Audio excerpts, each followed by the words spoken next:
Hryggdýr eru dýr sem hafa hrygg sem heldur dýrunum uppi, stoðgrindin þeirra og ver mænuna. Skiptast í þessa hópa þar að segja fiska, skordýr, skriðdýr, fugla og spendýr og eins og þið sjáið hér þá stundum kallað að við séum með heitt blóð, spendýrin og fuglarnir og fiskarnir, skriðdýrin og froskdýrin með kalt blóð en við erum nú meira farin að segja jafnheitt blóð og misheitt blóð. Því að dýr sem eru með misheitt blóð, fiskar, froskdýr og skriðdýr, stjórna ekki líkamshita sínum. Það er að segja þau eru ekki að eyða orku í það. Heldur stýrist líkamshitin meira af umhverfinu sem þau búi. Þannig að það er kalt úti, þá er líkamshiti þeirra lágur.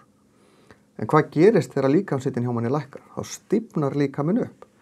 Þannig að þau get ekki lifað nema það sem að hitin þokkalegur eða passlegur fyrir þau og það er pínu mismunandi hvað það hitastig Nema náttúrulega fiskar þola mun lægra hitastig heldur en hinn, svona alltaf jafna.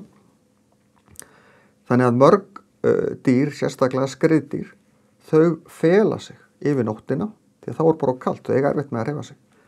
Fela sig líka stundum yfir miðjandaginn, það sem mjög heitt, því að þá verður bara of heitt, þau þola ekki hita. Eru þá meira á ferli á morgnana og kvöldin, þegar hitin passlegur. En þetta sparar orku, það fyrir ofboðslega orka í það hjá fuglum og spendýrum að halda á sér hita, sérstaklega í köldu umhverfi. Þannig að þetta kostar orku, en gefur okkur kleift að lifa á fleiri stöðum. Og ef við horfum til dæmis á landdýr á Íslandi, hvað af þessu lifir á landi á Íslandi? Vilt. Ekkert. Af því það á kalt hérna.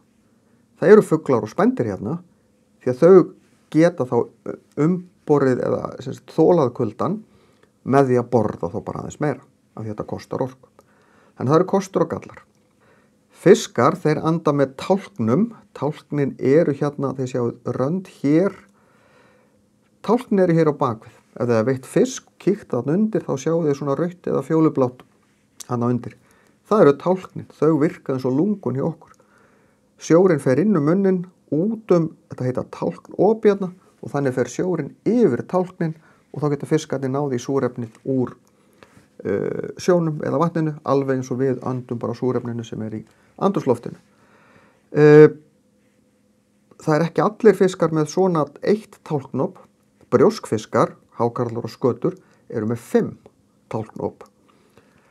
En að öðru leyti virkar þetta nokkurn veginn eins. Synda almennt með sporð sem hérna aftast og uggum sem eru það sem þeir nota meira þess að stýra sér. Samt til fiskar sem synda ekkert mikið með sporðinu, meira með uggunum, en þeir fiskar synda ekki mjög hratt. Fjölga sér með því að verpa eggjum sem við köllum hrogn, yfirleitt á botnin eða eitthvað staðar svona til hliðar. Þá, kvenfiskurinn, hrygnan, gerir það og þá kemur hængurinn, karlfiskurinn, og sprautar svili sem bara eins og sæði yfir og þannig frjófgast eggin.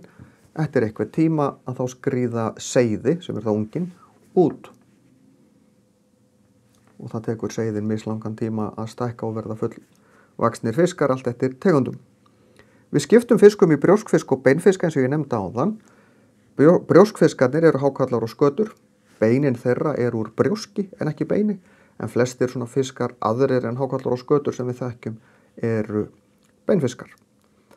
Beinfiskar eru líka með sundmaga sem brjóskfiskar eru ekki með. Geta látið sér fljóta upp í vatni eða sjó og meðan að brjóskfiskarnir þurfa að synda upp og synda niður.